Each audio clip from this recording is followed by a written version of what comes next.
स्वस्थ भारत कार्यक्रम के आज के अंक में आप सभी दर्शकों का स्वागत है। जोहार। आज के अंक में हम चर्चा करने वाले हैं विश्व तपेदिक दिवस के बारे में। इस संबंध में जानकारी देने के लिए आज हमने अपने स्टूडियो में आमंत्रित किया है झारखंड स्टेट टीबी सेल की चिकित्सा पदाधिकारी डॉक्टर स्मृति नारायण को। डॉक्टर स्मृति, आपका हमारे कार्यक्रम में स्वागत है। जी नमस्ते। जोहार। प्रतिवर्ष 24 मार्च को पूरे विश्व में टीबी तपेदिक के प्रति जागरूकता फैलाने के लिए विश्व तपेदिक दिवस या विश्व टीबी दिवस मनाया जाता है। इस दिवस को मनाने का मुख्य उद्देश्य क्या है, ये बीमारी क्या है, ये बीमारी कैसे फैलती है, इस बीमारी से बचाव कैसे किया जा सकता है, जैसे बहुत सारे सवाल हैं जिसके बारे में आज हम अपने कार्यक्रम में चर्चा करने वाले हैं। तो क्यों ना हम शुरुआत करें विश्व तपेदिक दिवस के बारे में जानकारी प्राप्त करने से। तो हम सबसे पहले जानना चाहेंगे कि जो 24 मार्च को प्रति वर्ष विश्व तपेदिक दिवस मनाया जाता है, उसको मनाने का मुख्य उद्देश्य क्या है? जी, तो शुरू करते हैं कि क्यों ये मनाया जाता है। जी। तो 1882 साल के 24 मार्च को एक बहुत ही महान डॉक्टर थे, जर्मन डॉक्टर रॉबर्ट कॉक। उन्होंने ये जो टीबी की जो कीटाणु होती है माइकोबैक्टीरियम ट्यूबरकुलोसिस, इसका आविष्कार की घोषणा की थी इसी दिन। और तब से हर साल उस दिन विश्व टीबी दिवस मनाया जाता है। और हम चाहते हैं कि इस दिन देश भर में टीबी से रिलेटेड जितने भी उसके प्रभाव से रिलेटेड बात हैं, उससे हम समाज को जागरूक कर सकें। जी। तो टीबी की जो बीमारी है उसके प्रति लोगों के बीच में जन जागरूकता फैलाने के लिए प्रतिवर्ष टीबी दिवस मनाया जाता है। अब हम बात कर ले कि जिस टीबी के बारे में बात कर रहे हैं वो टीबी आखिर है क्या, कैसे होता है? जी, टीबी एक फैलने वाली बीमारी है और ये कीटाणु की वजह से होती है जिसका नाम है माइकोबैक्टीरियम ट्यूबरकुलोसिस। जी।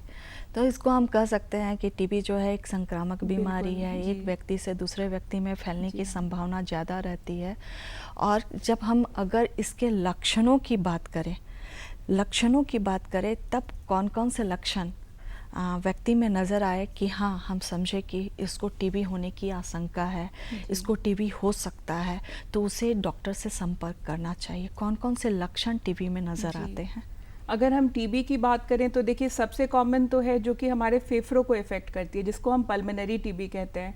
इसके अलावा टीबी जो है वो अन्य हिस्सों को हमारे शरीर में प्रभावित कर सकती है। जब फेफड़े के अलावा किसी और हिस्से को कर रही है तो उसको हम एक्स्ट्रा पल्मोनरी टीबी बोलते हैं। जैसे कि हमारे गिल्टी लिम्फ नोड्स को, हमारे पेट को कर सकती है, हड्डियों को कर सकती है, मस्तिष्क को कर सकती है। तो अगर पल्मोनरी टीबी के सिम्टम्स के बारे में बात करें तो वयस्कों में जो सबसे कॉमन सिम्टम है वो है खांसी, 2 हफ्ते से ज़्यादा की खांसी, बलगम में खून आना, बुखार आना, शाम में पसीना आना, छाती में दर्द होना, ये सब कॉमन सिम्टम्स हैं बड़ों के लिए। बच्चों में भी लगभग यही सिम्टम्स हैं, लेकिन बच्चों में वजन घटने के अलावा वजन का नहीं बढ़ना, खास करके पिछले 3 महीनों में अगर वजन नहीं बढ़ा है तो ये हमें शक के घेरे में लाता है कि बच्चे को टीबी हो सकता है। इसके अलावा अगर एक्स्ट्रा पल्मोनरी टीबी की बात करें तो अगर गिल्टी की टीबी है तो गिल्टी में सूजन कई दिनों से होना, पेट में दर्द, अगर पेट की टीबी है, मस्तिष्क की टीबी है तो चमकी बुखार आ सकता है। इस तरह से विभिन्न प्रकार के एक्स्ट्रा पल्मोनरी टीबी के भी अलग अलग लक्षण होते हैं। जी। तो अलग अलग लक्षण जो है वो अलग अलग तरह की जो टीबी है, अलग अलग अंगों में होने वाली टीबी के आधार पे अलग अलग लक्षण नज़र आते हैं। तो यहाँ पे ये जान लेना ज़रूरी है कि टीबी जो है हमारे शरीर के किस किस अंग को प्रभावित करता है। जी, तो जैसा कि मैंने बोला 80% केसेस में वयस्कों में 80% फेफड़ों में ही इफ़ेक्ट करता है और बाकी 20% बाकी अंगों में, जो कि नाखून और बाल को छोड़ के शरीर के हर अंग में इसका प्रभाव हो सकता है। लेकिन जब बच्चों की बात करते हैं तो बच्चों में 70% लगभग पल्मोनरी टीबी होता है और जो एक्स्ट्रा पल्मोनरी है उसकी मात्रा ज़्यादा है बच्चों में। लिम्फ नोड हो सकता है या बच्चों में पेट की टीबी हो सकती है, गले में सूजन, लिम्फ नोड की सूजन, या तो फिर जांघ में सूजन लिम्फ नोड की, तो ये सब हो सकता है। जी, यानी टीबी हमारे शरीर के किसी भी अंग में हो सकता है, हमारे शरीर के किसी भी अंग को प्रभावित करता है। अगर हम वयस्कों में अगर इसके लक्षणों की बात करें तो उसमें है 2 हफ्ते तक लगातार खांसी आना, बुखार आना, शाम को ठंड लगना, और इसमें हम मानते हैं कि वज़न बढ़ना कोई को लक्षण नहीं मानते, क्योंकि वयस्क व्यक्ति जो है उसमें ऑलरेडी वज़न जो है अपने एक्यूरेट मात्रा में बढ़ चुका होता है। लेकिन बच्चे जो हैं वो ग्रोइंग चाइल्ड हैं, उनमें विकास होते रहता है, उनमें जो वज़न है वो बढ़ने की संभावना बनी रहती है। तो ऐसे में अगर 3 महीने तक लगातार बच्चे का वज़न ना बढ़े तो हम मान सकते हैं कि हाँ, ये एक लक्षण है, हो सकता है कि इस बच्चे में टीबी हो सकता है। जी। और ये तरह तरह के हमारे शरीर के कई अंगों को प्रभावित करती है, और टीबी जो है वो किसी भी अंग में हो सकती है। इसलिए हमें ये मान के नहीं चलना है कि अरे हम तो ये वाला शरीर का अंग जो है वो हमारा सुरक्षित है, यहाँ टीबी हो ही नहीं सकता है। यहाँ पे हम बात कर ले कि टीबी फैलता कैसे है। देखिए, टीबी जो फैलता है वो बलगम से फैलता है। खास करके अगर कोई खांस रहा है, बोल रहा है, छींक रहा है, गाना गाते समय भी अगर थूक जो बलगम बाहर आ रही है, उसी से टीबी फैलता है। जी, अगर कोई व्यक्ति टीबी से संक्रमित है और वो कहीं बाहर खुले जगह में अगर थूकता है, खखार फेंकता है, उससे के संपर्क में अगर दूसरे व्यक्ति आते हैं तो हो सकता है कि वो व्यक्ति भी उससे संक्रमित हो जाए। इसलिए ज़रूरी है कि जो टीबी के मरीज हैं वो अलग रहें अपने आप को, जो घर के व्यक्ति हैं, जो दूसरे व्यक्ति हैं, उनसे अपने आप को अलग करके रखें। अगर हम बताएं कि अगर यहाँ हम ये जानना चाहेंगे कि कोई व्यक्ति टीबी की बीमारी से संक्रमित होता है तो उसमें कितने दिनों में टीबी के लक्षण नज़र आने लगेंगे? जी, ये कहा जाता है कि 2 महीने से लेके 2 साल तक में ये लक्षण आ सकते हैं। मतलब एक बार अगर वो कीटाणु अंदर आ गया तो वो डिपेंड करता है कि उस इंसान का रोग प्रतिरोधक शक्ति कितना अच्छा है। अगर अच्छा है तो वो सिर्फ टीबी इन्फेक्शन बन के रह जाएगा, लेकिन अगर ख़राब है तो यही इन्फेक्शन डिजीज़ में बदल जाता है, टीबी का रोग में। और हर इंसान का ये 5 से 10% चांसेस रहता है कि अपने जीवन काल में वो इन्फेक्शन से डिजीज़ में बदलें। और यही अगर वो HIV पॉजिटिव हैं तो वो 5 से 10% प्रति वर्ष ये संभावना बढ़ जाता है टीबी इन्फेक्शन से डिजीज़ होने का। जी। किन लोगों में टीबी होने की संभावना, किस वर्ग में टीबी होने की संभावना ज़्यादा होती है? जी, इसके बहुत सारे निर्धारक तत्व हैं। अगर हम शुरू करें कुछ जैविक तत्वों से, तो वो लोग जिनमें पहले से जो HIV पॉजिटिव हैं या जो डायबिटिक हैं, जिनमें पहले से फेफड़े की बीमारी है, जो ऑर्गन ट्रांसप्लांट के पेशेंट्स हैं, डायलिसिस के पेशेंट्स हैं, इन लोगों में टीबी होने का खतरा बहुत ज़्यादा रहता है। और इसके अलावा अगर हम सामाजिक तत्वों की बात करें तो जैसे कि गरीबी, और जो लोग बहुत भीड़ भाड़ में रह रहे हैं, झुग्गी झोपड़ी में रह रहे हैं, जिन लोगों के घर में रोशनी नहीं आ रही है, सूर्य की किरणें नहीं पड़ रही हैं, वेंटिलेटेड घर नहीं है, हवा का आदान प्रदान नहीं है, तो ऐसे लोग में भी ज़्यादा है। उसके बाद अगर हम कुछ व्यवहारिक तत्वों के बारे में बात करें तो जो लोग शराब का सेवन करते हैं, तंबाकू का सेवन करते हैं, इसके अलावा कुपोषित लोग, इनमें भी इम्यूनिटी बहुत कम होती है और टीबी होने का खतरा ज़्यादा रहता है। इसके अलावा कुछ ऐसी व्यावसायिक कुछ निर्धारक तत्व हैं, जैसे कि जो माइनिंग की काम कर रहे हैं, जो घर बनाने की काम कर रहे हैं, जो डेली वेज वर्कर हैं, मजदूर हैं, इन लोग में भी देखा गया है कि टीबी होने का खतरा ज़्यादा पाया गया है। जी, तो अगर हम पूरी बात करें तो देखेंगे कि किसी को भी ये टीबी हो सकती है। ये हम अपने आप को ये नहीं कह सकते कि हाँ हमें टीबी नहीं हो सकती। हो सकता है कि व्यावसायिक तौर पे हम किसी टीबी के संक्रमित व्यक्ति के संपर्क में आ जाए। हो सकता है कि हम हमारी इम्यूनिटी पावर जो है वो कमज़ोर है, रोग प्रतिरोधक क्षमता जो है वो कमज़ोर है, जिसकी वजह से हम जल्दी संक्रमित हो जाएं। या हो सकता है कि हम फेफड़े की बीमारी से ग्रसित हैं तो उसकी वजह से भी हो सकता है। हो सकता है हम मधुमेह के मरीज हैं तो भी हो सकता है। यानी इस बीमारी के होने की संभावना बहुत ज़्यादा है, इसलिए ज़रूरी है कि हम बचाव पर ज़्यादा ध्यान दें। अगर किसी व्यक्ति में कोई भी लक्षण नज़र आता है तो टीबी की पहचान के लिए कौन कौन सा टेस्ट करवाना चाहिए? जी, सबसे पहले तो जो भी पास की नज़दीकी स्वास्थ्य केंद्र है उसमें हमें बलगम की जांच देनी चाहिए, और वो या तो माइक्रोस्कोपी या बहुत अच्छे हमारे पास अब मशीन्स हैं, CB नेट या ट्रू नेट जिसे बोलते हैं, उससे बलगम का जांच होता है और उससे पता चल सकता है कि इसमें टीबी के कीड़े हैं या नहीं। यहाँ तक कि CB-NAT TrueNAT से हमें ये भी पता चलता है कि कीड़े किस दवाई से सुनेंगे। रिफैम्पिसिन एक बहुत ही नामी दवाई है टीबी का, उसके रेजिस्टेंस पैटर्न भी CB-NAT मशीन से पता कर सकते हैं। इसके अलावा एक्सरे हम प्रायः कराते हैं देखने के लिए कि छाती में कितना असर हुआ है इस बीमारी का। तो ये इम्पॉर्टेंट डायग्नोस्टिक टेस्ट है, निदान के लिए ये इम्पॉर्टेंट टेस्ट हैं। जी।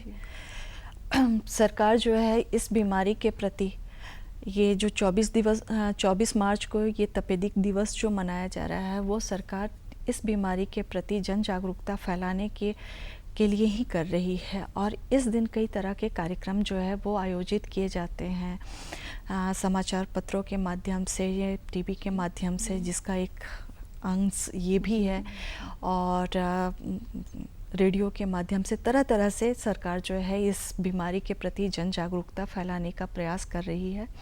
और उनका प्रयास है कि ये बीमारी जो है वो समूल रूप से नष्ट हो जाए। तो सरकार की तरफ से और क्या क्या प्रयास किया जा रहा है, क्या क्या सुविधाएं दी जा रही हैं, योजनाएं चलाई जा रही हैं इस बीमारी से बचाव के लिए, इस बीमारी से उन्मूलन के लिए? जी, तो अगर संक्षेप में बताएं तो जो नेशनल हेल्थ मिशन है, राष्ट्रीय स्वास्थ्य मिशन जी, उसके अंतर्गत हमारा ये प्रोग्राम आता है, NTP programme, national tuberculosis elimination programme. और ये पूरे देश भर में फ़िलहाल चल रहा है। और हर स्तर पे, मतलब अगर हम सेंटर लेवल की बात करें तो सेंट्रल TB डिवीज़न है, और अगर राज्य लेवल की बात करें तो हमारा स्टेट TB सेल और STDC है। अगर हम डिस्ट्रिक्ट लेवल की बात करें तो डिस्ट्रिक्ट TB सेल, जिला लेवल में डिस्ट्रिक्ट TB सेल है, और ब्लॉक लेवल पे हमारा ट्यूबरकुलोसिस यूनिट है। और अगर हम लैब नेटवर्क की बात करें तो हमारा नेशनल लेवल पे NRL लैब्स है, नेशनल रेफरेंस लैब। फिर राज्य लेवल पे IRL है जो इटकी में है हमारा, IRL और CDST। उसके अलावा हमारा ट्यूबरकुलोसिस यूनिट है आपका ब्लॉक लेवल पे, और PHI और हेल्थ वेलनेस सेंटर है। तो ये सब जगह जांच हो रही है। कोई भी जब आ रहा है लक्षण के साथ तो सबसे पहले हमको उनकी जांच करानी है। जांच कराने के बाद अगर वो पॉजिटिव आता है तो फिर सबसे पहले हमारा एक ऑनलाइन पोर्टल है प्रोग्राम में, जिसको हम निक्षय पोर्टल कहते हैं। उसमें उसका पंजीकरण करना अनिवार्य है, और पेशेंट के पंजीकरण के साथ बैंक डिटेल्स अगर हम देते हैं तो हर महीना निक्षय पोषण योजना के तहत, जो सरकार की योजना है, मरीज़ को 500 रुपये महीने मिलेंगे अच्छे पोषण के लिए। और ये जब तक इलाज चलेगा तब तक उसको हर महीने 500 रुपये मिलेंगे। अगर वो इंसान जनजातीय क्षेत्र से आता है तो उसको 750 रुपये अलग मिलेंगे। अगर उस परिवार में कोई उसका ट्रीटमेंट सपोर्टर बनता है, जिसको हम फैमिली ट्रीटमेंट सपोर्टर कहते हैं, और वो पुष्टिकरण करता है कि हर दिन ये पेशेंट मेरे सामने दवाई खा रहा है, क्योंकि 6 महीने का डेली का दवाई है जी, तो ऐसे में उसको जब एक बार ये इलाज ख़त्म होता है तो ट्रीटमेंट सपोर्टर को भी, अगर ड्रग, जिसके बारे में हम आगे बात करेंगे, अगर ड्रग सेंसिटिव TB है तो 1000 रुपये मिलते हैं, और अगर ड्रग रेजिस्टेंट है तो उसको 5000 रुपये है। तो परिवार को भी इस रूप से एक मौका है, ये पैसा मतलब उनको भी मिलता है, सपोर्ट मिलता है। इसके अलावा जितनी जांच और जितनी दवाई हैं TB की, सरकार की तरफ से सभी मुफ्त हैं। इलाज के दौरान भी दूसरे महीने और छठे महीने पे कल्चर टेस्ट होती है देखने के लिए कि दवाई जो हम दे रहे हैं उसका असर अच्छा हो रहा है या नहीं, वो भी बिल्कुल मुफ्त है। यहाँ तक कि ट्रीटमेंट ख़त्म होने के बाद पश्चात भी 2 साल तक सरकार उसको पेशेंट को फॉलोअप में बुलाती है, 6 महीने, 12 महीने, 18 महीने और 24 महीने में। उसमें भी देखा जाता है कि कहीं फिर से तो इनमें TB के कोई लक्षण ना आ गए हों। यानी बहुत अच्छा प्रोग्राम है। अगर हम जागरूक बने और हमें ये कोई भी लक्षण नज़र आ रहे हैं तो हमें अपने घर से एक भी रुपया खर्चा नहीं करना है। हमारे यहाँ ज़्यादातर देखा जाता है कि आर्थिक कारणों से हम अस्पताल तक नहीं जाते हैं कि अस्पताल जाएंगे तो वहाँ बहुत ज़्यादा खर्च आएगा, और इसलिए इलाज भी नहीं करवाते हो, और इलाज जब नहीं होती है तो हम जानलेवा ये बीमारी जो है वो साबित हो जाती है, और इसको जानलेवा हम मान लेते हैं। लेकिन अगर हम लक्षणों को पहचान लें, उसकी टेस्ट करवाएं और हमें पता चल जाए कि ये TB है, तो उसके लिए सरकार हर तरह से मदद करती है। जांच की सुविधा मौजूद है, वहाँ पे हॉस्पिटल में रहने की सुविधा मौजूद है। साथ ही आपको आर्थिक रूप से भी जो सहायता चाहिए, खान पान, कहा जाता है कि बहुत सारी बीमारियों से बचाव के लिए जो है वो संतुलित एवं पौष्टिक आहार बहुत ज़रूरी है। तो उसके खान पान की व्यवस्था के लिए सरकार अतिरिक्त जो है राशि देती है। आपके परिवार के सपोर्टर जो हैं उनको भी आर्थिक रूप से मदद करती है। यानी सिर्फ हमें उस केंद्र तक जाना है और सरकार तक अपनी बात रखनी है कि हम जो हैं वो टीबी के मरीज हैं और हमें सहायता की ज़रूरत, वो सहायता अपने आप मिल जाती है। आपने कहा कि 6 महीने तक इलाज जो है वो चलता है, तो कई बार ऐसा होता है कि मरीज जो है वो 2 महीने तक दवा खाता है या 3 महीने तक दवा खाता है। कभी कभी तो ऐसा भी होता है कि 1 महीने तक दवा खाता है, उसके बाद उसको लगता है कि ये जो खांसी जो है वो ख़त्म हो गया है, बलगम जो है वो नहीं आ रहा, उसके बाद वो दवा छोड़ देता है। तो उन मरीजों में क्या असर नज़र आता है जो बीच में दवा छोड़ देते हैं? जी, ये बहुत ही ख़तरनाक चीज़ है, क्योंकि और ये कॉमन चीज़ भी है कि अक्सर हमें लगता है अब हम ठीक हो गए, हमें नहीं, क्यों मैं इतने लंबे समय तक दवाई खाऊं। लेकिन इसके वजह से एक तो उसकी तबीयत और ख़राब हो सकती है, यहाँ तक कि मृत्यु भी हो सकती है। और अगर उसमें वो बैक्टीरिया फिर से पॉजिटिव हो गया तो वो दूसरे को भी फैलाएगा, अपने आसपास अपने परिवार को फैलाएगा, सबको बीमार कर सकता है। और इसके अलावा जो अगर मान लीजिए वो पहले ड्रग सेंसिटिव टीबी था जो आसानी से ठीक हो जाती 6 महीना में, दवाई छोड़ देने से वो ड्रग रेजिस्टेंट में बदल सकता है, जो कि एक बहुत ही खतरनाक तरह का टीबी होता है, जिसका इलाज भी बहुत लंबा है, बहुत सारी दवाइयाँ लेनी हैं, बहुत साइड इफ़ेक्ट्स हैं और वो हो सकता है ठीक ना भी हो। तो ये बहुत ज़रूरी है, हमें काउंसिल हम लोग करते हैं कि अगर आप कोई भी, जैसे टीबी के लिए स्टिग्मा भी है, हीन भाव से देखा जाता है। हाँ। कि सामाजिक तौर पे जो है वो बहुत कि या हो सकता है इसने कुछ गलत किया हो कुछ, और ख़ास करके अगर महिला हैं तो महिलाएं अक्सर छुपाना चाहती हैं। कई गांव में हमने देखा है कि उन्हें घर से निकाल दिया गया हो ये जान के कि टीबी है, आगे बच्चे होंगे या नहीं। तो बहुत ज़रूरी है हमें समझाना कि ये एक ऐसी बीमारी है जिसका अगर सही समय पे निदान और उसकी उपचार हो तो बिल्कुल पूर्ण रूप से वो ठीक हो सकता है इंसान। लेकिन अगर वो इस हीन भाव के भावना के चक्कर में वो नहीं दिखाए और बीमार पड़ते जाए तो अपनी इस जीवन को तो खतरे में डालेगा ही, साथ में अपने परिवार आसपास के सभी लोग के जीवन को वो खतरे में डाल सकता है।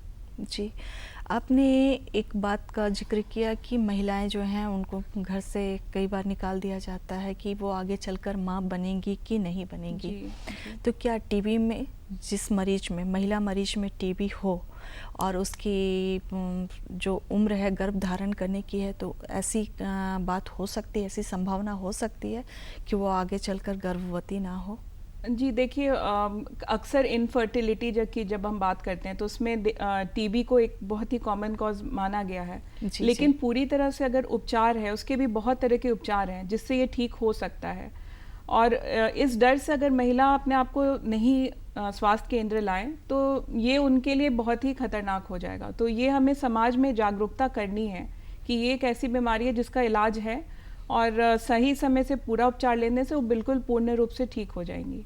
जी, जी जी, ये जो गलत बात है वो हम समाज में जाने से बचा सकते हैं। हम बतला सकते हैं कि अगर हमारे शरीर में कोई लक्षण आ रहा है, सबसे पहले उस लक्षण को पहचाने, फिर चिकित्सक से संपर्क करें, सारे टेस्ट कराएं और जो इलाज डॉक्टर बतला रहे हैं वो इलाज कराएं। ये बीमारी 100% ठीक होने वाली है, इसका कोई भी दुष्प्रभाव नहीं पड़ता है, हम बिल्कुल सामान्य जीवन जी सकते हैं। जी, इसलिए डरने की ज़रूरत नहीं है, लड़ने की ज़रूरत है। टीबी से डरने की नहीं, लड़ने की ज़रूरत है। एक बात मैं और ऐड करूंगी कि कई बार डॉक्टर के पास जाने की भी ज़रूरत नहीं है, हमारे आसपास ही हमारी सहिया दीदी हैं, तो कई बार वो ही हमारा सैंपल लेके सेंटर में टेस्ट करा के वो ही बता सकती हैं कि भैया आप पॉजिटिव आए या नहीं आए। तो कई बार ऐसा भी है कि आपको जाने की भी ज़रूरत है, आपके घर में ही आके सैंपल ले जाएंगे और वो टेस्ट करके आपको रिपोर्ट बताएंगे। जी, हर गांव में सहिया दीदी हैं हमारी। ये तो और भी अच्छी बात है कि आपको डॉक्टर से संपर्क के बगैर भी काम हो सकता है, आपको दवा मिल सकती है। लेकिन एक बात जो और है कि क्या टीबी से संक्रमित व्यक्ति जो है उसे घर के दूसरे सदस्यों से, समाज से क्या अलग रहना चाहिए? जी देखिए, उपचार करने के शुरू से 2 हफ्ते तक हम कहते हैं कि जो मरीज़ है वो बिल्कुल बीमारी फैला सकता है और जो हम कहते हैं कि ये संक्रामक है, इन्फेक्शियस है। लेकिन 2 हफ्ते के बाद ये माना गया है कि अगर सही तरह से उसने दवा ली है तो दवा इतनी असरदार है कि वो कीटाणु की मात्रा को इतना कम कर दिए कि ये इंसान अब नहीं फैलाएगा उस बीमारी को। तो शुरू के 2 हफ्ते बिल्कुल उनको अलग रखना चाहिए, मास्क पहनना चाहिए और कफ एटिक्वेट जिसे हम बोलते हैं, खांसने समय मुंह ढकना रुमाल से, कपड़े से या कोहनी से अगर कपड़े नहीं आपके पास उस समय। और थूक को इधर उधर ना फेंकें, उसको एक बर्तन में फिनाइल डाल के उसमें फेंक सकते हैं, और जब वो बर्तन भर जाए तो उसको मिट्टी खोद के उसमें गाड़ देना चाहिए। तो ये सब कुछ चीज़ें हमें सावधानियां बरतनी है, खास करके शुरू का 2 हफ्ता बोलते हैं। और उसके बाद भी उपचार के समय अगर पॉसिबल हो तो थोड़ा अलग रहना ही ठीक है, पर शुरू के 2 हफ्ते तो बिल्कुल बरतनी है, क्योंकि उस समय वो फैलाने के काफ़ी फैला सकता है, फैलाने के आसार बहुत ज़्यादा रहते हैं। जी जी, इसीलिए कहा जाता है कि खुले में ना खांसे, जहाँ तहाँ ना थूके, बिल्कुल, क्योंकि उससे हो सकता है दूसरे व्यक्ति भी जो है वो संक्रमित हो सकते हैं। जी। अब ज़रूरी है ये जान लें कि हम इस बीमारी से अपने आप को कैसे बचा कर रखें, इसका बचाव क्या है? जी, अगर सबसे पहली बात है किसको हो रही है, जिनकी रोग प्रतिरोधक शक्ति कम है, तो रोग प्रतिरोधक शक्ति को बढ़ाने के लिए कुछ चीज़ें हम कर सकते हैं। पौष्टिक आहार का लेना, कुपोषण से बचना, शराब तंबाकू का सेवन नहीं करना, व्यायाम करना, पौष्टिक आहार का सेवन करना, तो ये सब चीज़ों से हमारी इम्यूनिटी बढ़ेगी। दूसरा कि कुछ और जो निर्धारक तत्व है, जैसे हमारे घर में थोड़ा रोशनी आए, खुला वातावरण रहे, ये सब चीज़ें मतलब साफ़ सफाई रहे, ये सब से भी हम टीबी से बच सकते हैं। उसके अलावा सरकार ने अभी हमारा प्रोग्राम चल रहा है PMTPT, programmatic management of TB preventive therapy. तो इसके अनुसार अगर कोई टीबी से ग्रसित है तो उसके परिवार में अगर 5 साल से छोटा कोई बच्चा है या HIV पॉजिटिव है, तो उनको ये हमें देखना कि कहीं उन्हें भी टीबी ना हो गया हो, और अगर नहीं हुआ है तो हमें उन्हें टीबी प्रिवेंटिव थेरेपी देना है, जिससे वो टीबी से बच सकेंगे। ये समझिए कि अगर सिंपल सब शब्दों में कहूँगी, ये थोड़ा वैक्सीन की तरह हो गया मतलब। तो इसमें हम 6 महीने तक एक दवाई देते हैं जिसका नाम है आइसोनायाजाइड, और एक बहुत ही अच्छा नया रेजिमेन आने वाला है, कुछ ही दिनों में हमारे राज्य में भी आएगा, जिसका नाम है 3HP। वो सिर्फ 3 महीनों के लिए होगा, और हफ्ते में एक बार सिर्फ 3 महीने के लिए आइसोनायाजाइड और रिफेपेंटिन का कॉम्बिनेशन है, तो कुछ दिनों में वो भी आ जाएगा। और लेकिन जो 5 साल से बड़े हैं जो लोग और जिनमें HIV नहीं है, उनमें भी अभी कुछ दिनों में एक टेस्ट आने वाला है हमारे राज्य में, जिसको कहेंगे, एक ब्लड का टेस्ट है IGRA, और एक स्किन की टेस्ट है TST। अगर वो पॉजिटिव आती है तो फिर हमें यही दवाइयाँ चलानी है प्रिवेंशन के लिए, बचाव के लिए। क्या टीबी से, अगर टीबी को नज़रअंदाज किया जाए तो क्या इससे कोई खतरनाक बीमारी हो सकती है, या ऐसा भी हो सकता है कि कुछ दूसरी बीमारियों का परिणाम जो है वो टीबी है? देखिए, अगर दूसरी बीमारी है तो TB एंड कोमॉर्बिडिटी, मतलब साथ में जो बीमारी, कुछ ऐसी बीमारियां हैं, अगर वो TB हमें पता चल रहा है, जैसे डायबिटीज़, HIV, या वो उसके पोषण का मामला, मतलब कुपोषित है, या शराब का या तंबाकू का सेवन करता है, तो ये हमको शुरू में ही इस बात की पुष्टिकरण करनी है कि उसका, जैसे अगर डायबिटीज़ है तो उसका शुगर भी कंट्रोल में रहे, HIV है तो उसकी भी दवाइयाँ टाइम से शुरू हो जाए, डायबिटीज़ की दवाइयाँ टाइम से शुरू हो जाएं, कुपोषित है तो न्यूट्रिशनल इम्प्रूव हो। अगर हम उन कोमॉर्बिड जो कंडीशन है, दूसरी साथ की बीमारियाँ को ठीक करेंगे तो ही हम TB से भी लड़ सकेंगे, TB तब ठीक होगा। जी तो ये ज़रूरी है। सबसे पहले ज़रूरी है कि हम अपने अंदर जो है रोग प्रतिरोधक क्षमता का ही विकास करें, और रोग प्रतिरोधक क्षमता जो है सिर्फ हमें TB से नहीं, बाकी और अन्य सारी बीमारियों से भी हमें बचा सकती है। तो उसके लिए ज़रूरी है कि हम अपने आहार में पौष्टिक एवं संतुलित आहार है उसको लें, और जो पोषक तत्व है, प्रोटीन, कार्बोहाइड्रेट, वसा और भी जो पोषक तत्व हैं उनको शामिल करें, ताकि हमारे शरीर को जो ज़रूरी पोषक तत्व है वो मिले और हम बीमारियों से लड़ सकें। डॉक्टर नारायण, आप हमारे बीच में आई और TB के प्रति जन जागरूकता फैलाने में इतनी सारी जानकारी दी, इसके लिए आपका धन्यवाद। और हम अपने दर्शकों से ये आशा करते हैं कि आज की जो जानकारी हम लोगों ने यहाँ पर शेयर की है उससे आप ज़रूर से लाभ उठाएंगे, और इसी के साथ हम अपने दर्शकों से विदा लेना चाहेंगे। नमस्कार, जोहार।